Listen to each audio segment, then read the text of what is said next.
Have you ever experienced the thrill of putting your opponent's king in jeopardy? Well, that's what we're exploring today.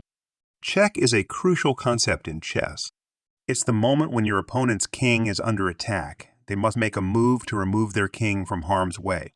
You win when your opponent is in check and cannot escape. If one of your pieces moves to a square where it attacks your opponent's king, that king is in check. Your opponent's next move must address this threat.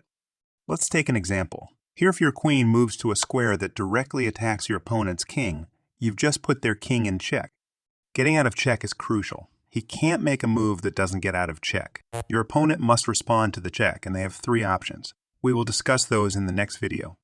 If you enjoyed this exploration of chess checks and found it informative, don't forget to like, subscribe, and hit the notification bell. Stay tuned for more exhilarating insights into the fascinating world of chess.